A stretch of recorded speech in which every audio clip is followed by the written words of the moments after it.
Travailleuses, travailleurs. 1 million d'emplois verts dans ce pays. Le télétravail sera à nouveau généralisé. Quoi qu'il en coûte. Qui décrochera le job? Patati et patata. Bonjour à toutes et tous et bienvenue dans Patati Patata, l'émission qui va chercher l'information RH où elle se trouve, auprès des experts qui vivent les ressources humaines au quotidien. On entend et on lit de la part d'un grand nombre de personnes des conseils, des best practices, des tendances et patati et patata. Pour remettre de l'ordre dans tout cela, on demande à notre expert du jour, Emmanuel Parvillez, directeur des RH France chez SAD Télécom, de nous rejoindre. Alors SAD Télécom déjà bonjour. Bonjour. Alors bonjour Emmanuel. SAD Télécom, très bien connu, spécialiste des réseaux filaires haut débit et très haut débit.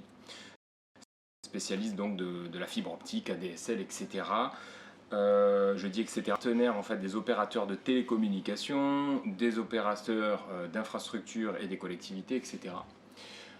Vous voulez nous présenter un petit peu Qui vous SAD êtes Télécom et la petite quand même nouveauté entre SAD et SAD Télécom qui a son importance par rapport justement aux enjeux RH dont vous allez nous parler. Absolument, merci Thibaut donc, de me donner la parole. Je suis donc depuis le 1er janvier et donc depuis son indépendance le DRH du groupe SAD Télécom qui est un spin-off du groupe Veolia et plus particulièrement de sa filiale SAD qui était spécialisé dans le déploiement de réseaux d'eau, puisqu'il appartenait au groupe Veolia. Et par extension, on a déployé des fibres et des fils de cuivre dans les souterrains qui étaient creusés à cet effet. Mais on vient de prendre notre indépendance et on est sur un marché où on va se diversifier. On est, comme vous le dites, sur le déploiement de la fibre optique en France, partout sur le territoire, mais aussi des réseaux hertziens. On passe au 5G.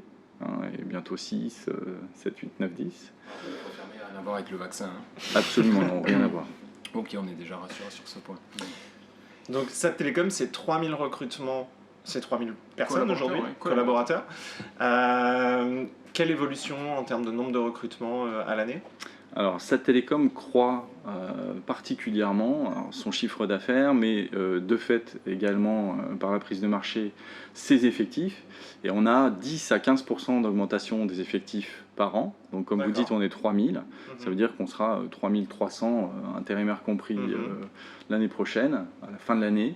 Et on a des prévisions de croissance du même acabit pour les prochaines années. D'accord. Sur les 3000 collaborateurs, du coup, on peut avoir une répartition, parce qu'effectivement, pour dérouler des kilomètres de fibres, il faut des techniciens. Vous avez une répartition sur les 3000 collaborateurs, nombre de techniciens, ingénieurs Oui, alors on a à peu près 2/3 de nos effectifs sur le terrain, sur ce qu'on appelle des chantiers, de déploiement de fibres avec diverses compétences.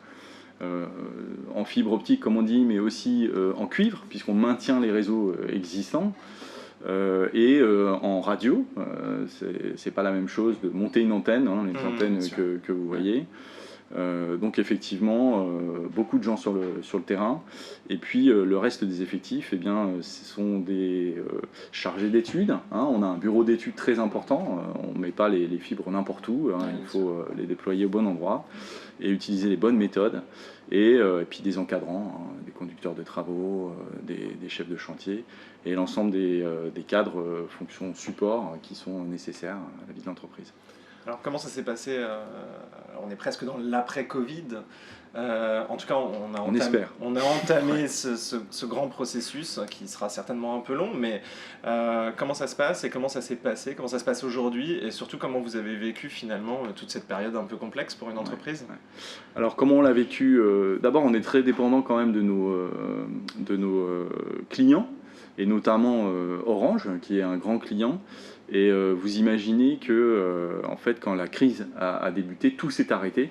Donc nos clients se sont arrêtés, nous on s'est arrêtés avec. Cela dit, on est sur un secteur où il y a eu une forte demande pendant la crise sanitaire, du fait du télétravail, du travail en remote qui a explosé finalement. Beaucoup de gens sont passés à la fibre. Ça a été positif du coup pour vous. Absolument. Donc moi le premier, je dois dire, j'ai commencé avec la DSL, j'ai fini avec la fibre. Ça change une vie. Absolument, ça change complètement la vie. Non, mais en réalité, donc nos équipes sont très vite revenues au travail, donc avec tous les gestes barrières nécessaires, le protocole sanitaire à mettre en œuvre. Et là-dessus, on a suivi donc toutes les directives gouvernementales. C'était déjà un gros travail de RH de faire, je dirais, mettre en œuvre l'ensemble du protocole sanitaire pour que tous nos techniciens sur le terrain puissent être protégés et faire leur travail, qui était très attendu. Donc vous avez mis combien de temps à peu près à vous organiser de cette manière ? Ça a été très vite parce que finalement on a été obligé de se mettre en marche très rapidement, donc je dirais qu'en un mois finalement même pas à la fin finalement du premier confinement. Non. Dans le premier confinement, vous avez réussi à vous organiser très vite. Mais absolument, pendant le premier confinement, on s'est organisé pour mettre en œuvre la reprise de l'activité. Finalement, avec un peu de recul, maintenant ça fait un peu plus d'un an, le premier confinement ça a duré 6 semaines. 8 semaines. Exactement. Donc ça a été très rapide finalement, et pendant ce temps-là, on s'est énormément organisé pour pouvoir reprendre l'activité à plein. Vous n'êtes pas en lien avec des clients directs, vos techniciens donc travaillent. Ils sont directement, absolument. Ils sont pour la plupart en ce qu'on appelle la D3, la dernière fibre jusqu'au domicile, ou le dernier fil de cuivre. Eh bien, si, ils sont au contact du consommateur. Finalement, on peut appeler ça le consommateur. Voilà, qui est le client d'Orange, le client de Bouygues, de Free, etc. Donc nos techniciens vont chez le particulier pour installer. Donc ils sont bien au contact de la clientèle. Qu'est-ce que vous mettez en place pour recruter en fait cette population ? Parce qu'on le sait, ils sont très convoités, pas que par vous, par d'autres entreprises. Est-ce que vous avez des leviers spécifiques ? Est-ce que vous pensez à votre parcours candidat, votre expérience, et est-ce que ça a changé des choses par rapport à ce qu'on appelle aujourd'hui le Future of Work ? Absolument, donc on a des partenariats pour recruter, puisqu'on a beaucoup de recrutements, comme je vous l'ai dit en intro. On est sur un marché très concurrentiel, vous faites bien de le dire. Donc on a en fait une pénurie sur notre marché principal, qui est celui du technicien télécom. Et donc on a des partenariats. On a des partenariats avec des agences intérim, c'est pour ça que je vous disais qu'on avait un volant d'intérim important, c'est du pré-recrutement. Ils sont spécialistes du sourcing, donc c'est important d'avoir des partenariats avec eux. Donc on passe d'abord comme intérimaire avant d'arriver en CDI chez vous, c'est souvent le Généralement, on passe d'abord par une agence intérim pendant, on va dire, entre 6 mois et 1 an, avec ou non une formation. On forme aussi finalement les gens qui veulent bien faire ce métier, qui sont intéressés par ce métier. Donc, dans le cadre de ces partenariats avec les agences intérim, on met en place des programmes de formation qualifiants. Et on a des partenariats avec Pôle emploi, tout simplement, ou des agences d'accompagnement vers l'emploi. Je pense au Cap emploi pour le handicap, par exemple, aux missions locales pour les plus jeunes, donc avec lesquels on travaille pour former finalement nos techniciens télécom de demain. Et on les intègre de cette manière-là, donc contrat d'apprentissage, contrat de qualification, CDD, tous les moyens sont bons, je dirais, pour arriver finalement à recruter les bonnes personnes pour nous sur le terrain. Ok, qui dit croissance du coup dit recrutement, on en a parlé. Qui dit recrutement en période de Covid, spécificité particulière sur ce entretien vidéo. Ouais, une typologie de personnes, parce qu'effectivement, là, on parle quand même de techniciens. Effectivement, on rencontre beaucoup de clients avec qui on enregistre des recrutements col blanc, j'ai envie de dire, dans le sens où ça nous semble un peu plus facile, visio, onboarding, le package, recrutement, etc., et welcome pack. Là, un technicien, comment on le recrute pendant cette période ? Alors, ce qui est très important... Comment on le recrute aussi, c'est intéressant. Est-ce que les techniciens, finalement, en visio, vos recruteurs ont pu passer en fait, des entretiens, aller au bout de la démarche et les intégrer ?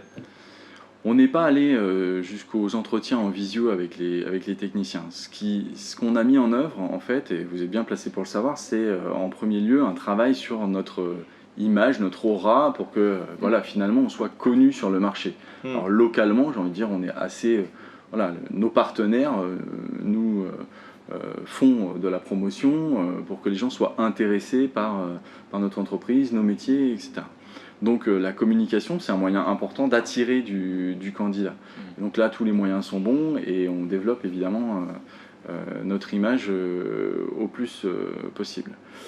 Ensuite, eh bien, on a rencontré, tant que faire se pouvait, les techniciens. Ce sont des gens de terrain, donc on peut difficilement finalement mettre en place des moyens qu'on utilise beaucoup plus facilement et qu'on a immédiatement mis en place pour les conducteurs de travaux et les autres cadres ou agents de maîtrise qu'on a pu recruter et qui sont plus sédentaires en fait. Et là, finalement, dotés de moyens technologiques différents, plus aguerris peut-être au travail en remote. Donc là, ça a été assez naturel, on l'a mis assez facilement en place. Pour les techniciens, c'est plus voilà, la réputation, l'image. Ensuite, on les rencontre pour les mettre sur le terrain, on est vraiment obligé. Concrètement, aujourd'hui, on n'est pas doté de tous les outils suffisants, je dirais, pour qu'ils soient intégrés, onboardés. Et c'est un enjeu qu'on a pour l'avenir, de manière concrète.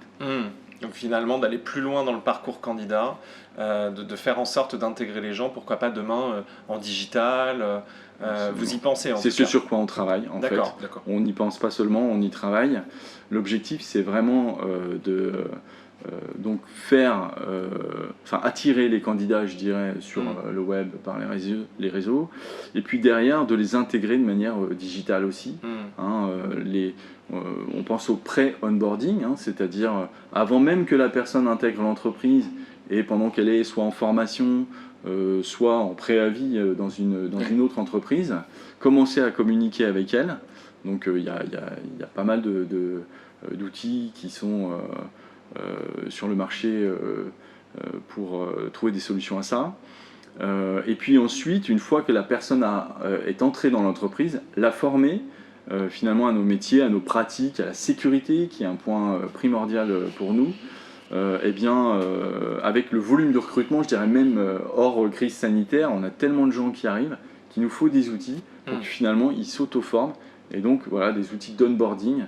Donc on digitalise, on a projet de digitaliser notre pré-onboarding et notre onboarding. Ok, d'accord. Comment ça va se passer concrètement, même si vous n'avez pas les réponses aujourd'hui puisque vous y travaillez, il y a peut-être des bribes d'idées à donner aux personnes qui nous écoutent sur la façon dont on peut onboarder un technicien par exemple? Alors on y travaille déjà en fait, j'ai des petites idées effectivement. Bon, alors la première chose, c'est évidemment de continuer à lui donner envie de travailler chez nous, donc c'est l'informer sur qui on est et quels sont nos objectifs. C'est très important qu'on connaisse notre futur, on ne connaît pas forcément qui nous sommes dans notre histoire, donc ça on donne quelques éléments, mais aussi voilà, qui on a envie de devenir et donc nos valeurs, notre culture managériale, etc. Ensuite il y a les pratiques. Des choses très concrètes en fait finalement qu'on peut montrer très rapidement, et notamment je parlais de la sécurité. Donc là on est en train de travailler sur un e-learning finalement d'onboarding sur la sécurité. Et comment ça se passe? Alors je suis désolé, je fixe sur les techniciens parce que ça représente quand même 2 tiers. C'est notre plus gros volume de recrutement. Comment ça se passe, la connexion avec eux, c'est-à-dire comment vous les tenez informés? Puisque souvent, ce qu'on nous rappelle, c'est que ces collaborateurs-là n'ont soit pas de connexion, en tout cas pas d'ordinateur, et ou d'adresse mail, parfois ça arrive, et ou de téléphone pro. Comment on reste en contact avec cette population-là et on la fait rester dans la boîte et on la tient au courant? On a une solution évidente en fait, c'est qu'ils sont tous dotés en fait, d'un smartphone et d'une adresse email, donc ils sont tous connectés.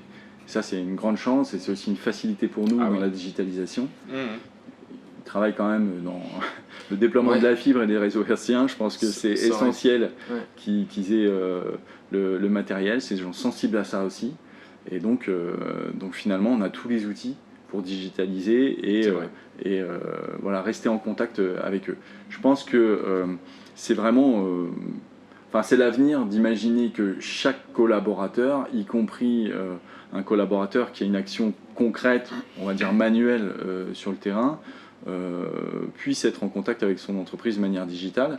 Et si ce n'est pas à travers des outils qui sont mis à disposition par l'entreprise, le Bring Your Own Device est tout à fait en cours, et maintenant avec les systèmes SSO, c'est peut-être un peu technique, mais enfin pour des aguerris, on a le moyen de sécuriser toute connexion sur n'importe quel Système SSO, smartphone. qu'est-ce que c'est? En fait, c'est un moyen d'entrer en sécurité dans un réseau par un point identifié, une adresse mail identifiée. Ok, donc sur la partie onboarding, vous êtes en train de réfléchir, SAT Télécom, à une projection à moyen long terme qui va permettre, un peu comme des tutos finalement, aux collaborateurs de passer d'une étape à une autre, step by step, pour que vous puissiez intégrer un peu de manière plus digitale en fait, les collaborateurs de demain et d'aujourd'hui. Ok, vous avez commencé à parler de leadership, de management. Est-ce que le moment qu'on vient de vivre est un moment clé aussi en termes de management? Vous avez des métiers très différents pour le coup, dont des gens qui ont dû passer du temps en fait, sur le terrain et puis d'autres passer du temps chez eux. Est-ce que finalement il y a eu des méthodes de management qui ont évolué, qui ont changé? Comment vous vous positionnez là-dessus? Alors évidemment, hein, comme pour finalement tout le monde, on a vécu quelque chose de tout à fait différent en termes managériels, en tant que manager ou en tant que collaborateur, en remote. Alors pour les gens qui étaient sédentaires, qui avaient l'habitude de se voir, ça a été quand même un choc psychologique assez important. Et on a mis en place des formations, notamment on était encore dans le groupe Veolia à l'époque, Veolia a mis en place des formations pour le management d'équipe en remote. Là aujourd'hui on pense à développer, puisque maintenant on décide de ce qu'on va mettre en place, des formations toujours en e-learning bien sûr, au management à distance. Donc de manière plus pérenne finalement, et pour toute population. Donc sur l'ensemble de vos sujets, vous imaginez les choses vraiment comme une expérience qui va plus loin que l'expérience actuelle? Absolument. On va se positionner dans la continuité de ce que la crise sanitaire a généré finalement. Il y a du bon, exactement. Il y a des choses qui étaient sur le point d'arriver finalement avant la crise sanitaire. Je pense qu'on voit dans les grands groupes le voilà, travail. Exactement, on parlait de digitalisation. Ça s'est juste accéléré en fait, ça s'est juste accéléré. Et donc en fait, on saisit l'opportunité. Je dirais nous, en tant que finalement entreprise de taille quand même assez modeste, on saisit vraiment cette opportunité de construire quelque chose de tout à fait dans notre temps, moderne, et qui va s'adapter à ce qui est né avec la crise. Vous parlez de Veolia juste avant.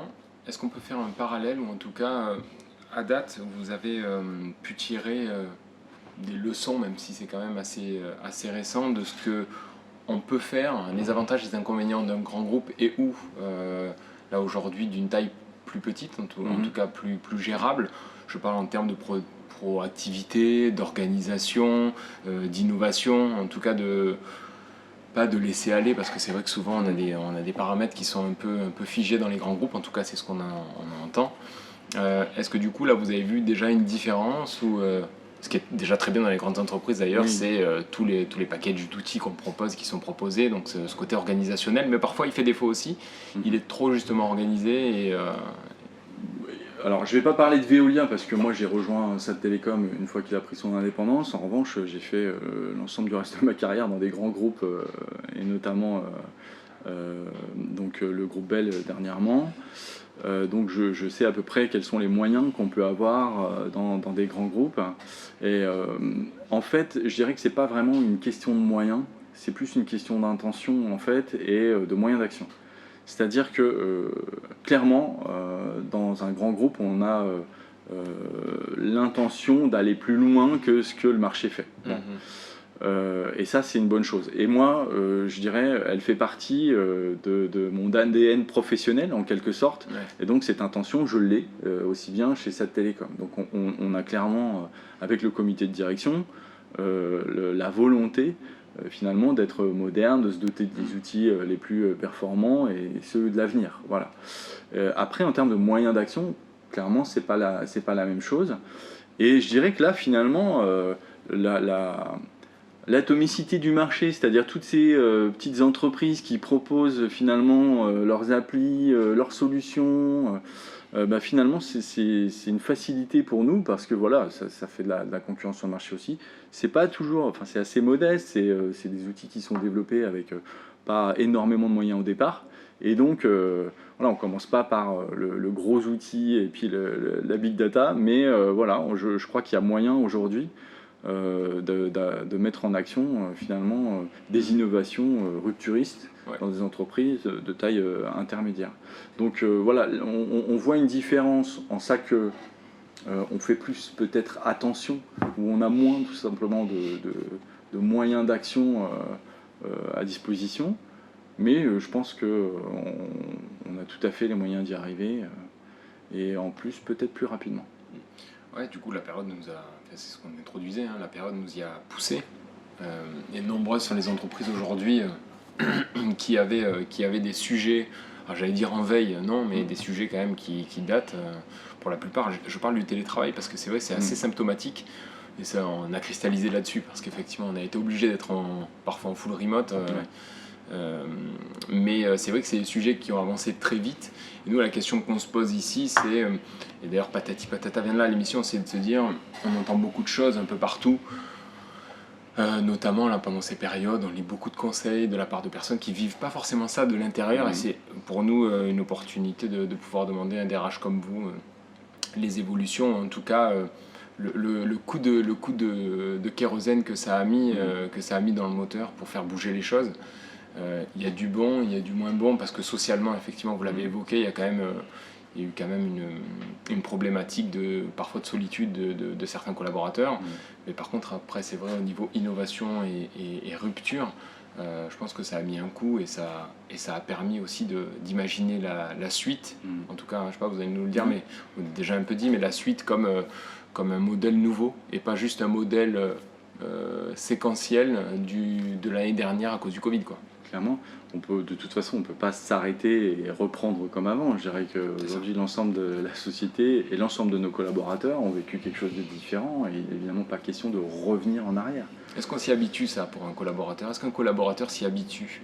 Je pense qu'on n'a pas eu le temps de prendre des habitudes, parce que vous l'avez dit, on observe plusieurs phases quand même dans cette crise sanitaire à propos du télétravail. Il y a eu le premier choc, tout le monde s'est mis au télétravail et de toute façon on y était obligé et voilà, la confiance a été forcée, j'ai envie de dire, elle existait ou elle n'existait pas, mais de toute façon tout le monde a été en télétravail. Ensuite on est passé à une phase où on nous a dit il vaut mieux rester en télétravail. Là c'était un peu le choix de l'entreprise et ça a été un peu différent, donc on est effectivement resté en entreprise, c'est finalement sa conscience à l'entreprise qui a fait qu'on a tous maintenu le télétravail un maximum. Chez vous aussi, hein. Absolument, chez Satelecom aussi, pour tous les gens qui ne sont pas sur le terrain, bien entendu, on a maintenu le télétravail. Et on le maintient encore, ce télétravail. Alors on observe quand même cette deuxième phase où il y a une espèce de lassitude quand même à l'isolement. Sur du full-time. Clairement, sur du full-time ou même sur du 80%. On ne voit pas assez ses collègues. Il y a quand même une collaboration qui Qu'est-ce qui manque, juste le côté social ? Il ne manque pas que le côté social, il y a aussi la coopération et la créativité qui sont quand même affectées par le travail en remote. Clairement, c'est une vraie bonne chose par rapport à notre empreinte écologique et par rapport au confort de vie pour un certain nombre. Tout le monde n'habite pas non plus à 1 heure de route de son travail, mais il y a quand même un effet isolement. Et donc il faut qu'on trouve le bon rythme. C'est la phase qu'on vit aujourd'hui, qu'on va vivre, je dirais, dans les prochains mois, dans toutes les entreprises, et chez Satelecom aussi. On est en train de réfléchir à comment on va continuer finalement, après la crise sanitaire, à travailler en remote, à distance, peut-être pas dans les mêmes proportions, peut-être avec des outils différents, ceux qu'on a mis en place pendant la crise sanitaire et d'autres, pour que tout le monde finalement se sente bien. Et la première chose à mettre en place, c'est d'interroger tout simplement les collaborateurs. C'est ce que j'allais vous demander, voilà. Du coup, c'est ça. Et de leur dire comment vous avez vécu les choses et comment vous voulez les vivre demain. Donc aujourd'hui, vous êtes sur quel timing à peu près? Vous êtes sur... Ce qu'on prévoit, c'est d'interroger les collaborateurs d'ici fin septembre, parce que là, il y a la phase de reprise, je dirais il y a aussi la phase de congé, on va essayer d'en profiter, de passer à une autre étape, et à la rentrée, voilà, on va interroger les collaborateurs, disant voilà, avant de discuter avec les partenaires sociaux, on aimerait bien connaître votre avis sur la manière dont vous avez vécu les choses et dont vous voulez les vivre demain. D'accord, okay. Parce que là, il y a la réouverture des terrasses, tout le monde va revenir en présentiel. Hein. Je pense. Mais c'est un travail très intéressant d'interroger les collaborateurs sur ce point, parce que c'est vrai que souvent il y a une notion qui est peut-être pas exacte.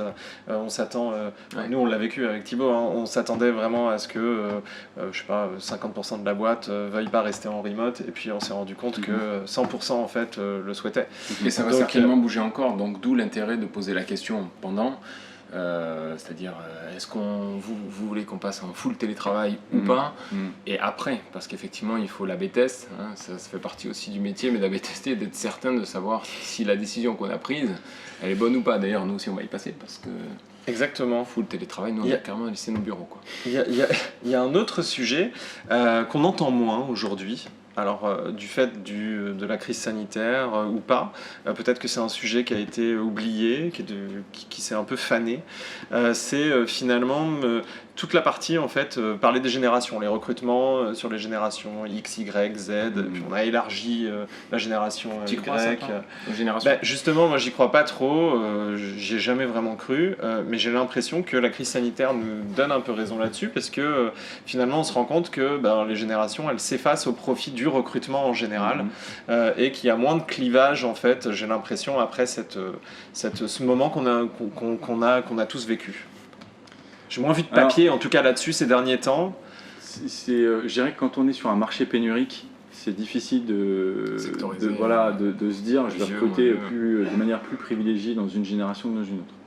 Après, on est dans un secteur d'activité, peut-être, qui attire plus certaines générations, parce que là, il faut se dire qu'on peut recruter des gens de 60 à 20 ans. Quoi. Il faut quand même des compétences techniques. Est-ce que ces compétences techniques ont évolué avec le temps? Est-ce qu'il faut une mise à jour des seniors en disant tiens, toi tu faisais ce métier, mais là il y a une mise à jour parce qu'aujourd'hui ça se fait plus de la même façon, et donc je ne recrute très cliché que des jeunes parce qu'ils ont été formés à ça, et toi il faut que tu te formes senior pour travailler chez nous, ou alors non, en réalité il y a une évolution technologique qui certes est compensée par une formation chez vous, quoi. Absolument, c'est ce que je vous disais tout à l'heure, c'est-à-dire que comme on est sur un marché pénurique, on forme de toute façon les collaborateurs qui rentrent chez nous. Alors s'ils n'ont pas la compétence, on va les former, donc quelle que soit leur génération, et je m'appuierai dessus pour qu'on sache que SAT Télécom, c'est une entreprise où il y a énormément de diversité. On peut parler de génération, on peut parler aussi d'origine, et on essaye de développer sur des métiers de terrain, c'est pas forcément évident, la féminisation de notre population. Ouais. Effectivement, est-ce que la parité, est-ce que vous arrivez à tenir quelque part une forme de parité, même si vous avez des métiers qui sont évidemment plus portés d'un côté que de l'autre? On ne peut pas parler de parité, je crois. Non, mais c'est pas... Ça vient des filières aussi, hein. C'est pas ça dépend des métiers, bien entendu. Ça dépend des métiers, d'abord. Hein. Il est toujours plus facile de recruter sur certains métiers parce que, effectivement, les gens qui sont formés sont de tout sexe de manière... équitable. Maintenant, effectivement, sur les métiers de terrain, historiquement, culturellement, il y a plus de... sur les métiers manuels, il y a plus d'hommes que de femmes, mais c'est un métier technicien fibre optique, par exemple, qui est tout à fait accessible. Sans force physique particulière, hein, parce que c'est ça qui fait la différence, on va dire. Absolument. Et donc, il y a des femmes qui travaillent déjà pour nous en tant que techniciennes sur le terrain, donc c'est tout à fait évidemment possible. On a des programmes dans notre filiale du Sud notamment qui sont à l'étude pour faire des promotions de formation vraiment 100% féminines. Parce que c'est là où le bas blesse en réalité, hein. Vous recrutez là où les gens sont formés, et si les femmes ne sont pas formées, ou en tout cas ne choisissent pas cette formation-là, vous ne pouvez pas non plus... Voilà, et comme nous on crée des sessions de formation, on s'est dit on va essayer de vraiment là pour le coup susciter la vocation aussi. Hein, je vous parlais de Ok, communication. c'est un parallèle d'aura. en fait qui. Ouais, non, mais c'est ça. On peut faire le parallèle avec le bricolage. Aujourd'hui, beaucoup de femmes en fait trouvaient que c'était inaccessible parce que les outils n'étaient pas adaptés, parce que c'était compliqué de poser du placo. Aujourd'hui, finalement, ça demande moins de force physique. Donc vous aussi, dans vos métiers, vous êtes de par les nouveaux outils qui sont mis à disposition, beaucoup plus à même de recruter des femmes. La différence est même plus Ok. importante dans le sens où là, effectivement, c'est du côté, c'est de la technicité. Il n'y a pas de, encore moins de force, si je puis dire. Si on est dans les clichés et qu'on dit mais ça en fait partie, qu'il faut plus de force dans certains métiers plus difficiles, etc. Alors, en tout cas, en termes d'horaire et de gestion vie pro, vie perso, c'est tout à fait des jobs qui peuvent convenir à des... Absolument. Tout à À fait des femmes, des compatible. mères L'équilibre vie privée et vie professionnelle est tout à fait bon quand on est technicien chez SAT Télécom. Il n'y a pas de... On n'explose pas, il n'y a pas de saisonnalité extraordinaire. Ouais, c'est voilà, lissé ça. Voilà, absolument. Merci beaucoup Emmanuel Parviez. Merci pour cet échange très intéressant que nous avons pu avoir ensemble. Peut-être voulez-vous rajouter Un mot de la fin. Si peut-être voulez-vous faire des appel. techniciens nous écoutent, sans faire un appel au recrutement, mais c'est quoi les prochaines échéances Alors, chez SAT Télécom?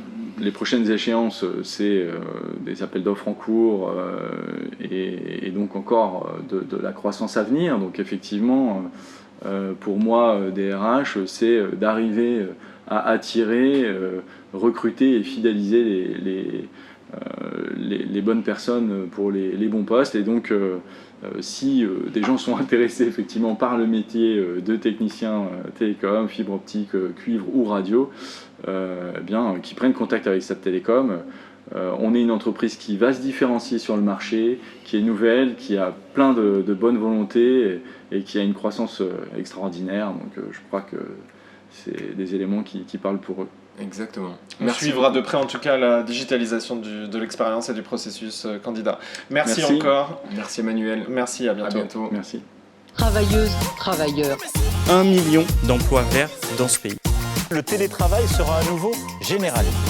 Quoi qu'il en coûte. Qui décrochera le job? Patati et patata.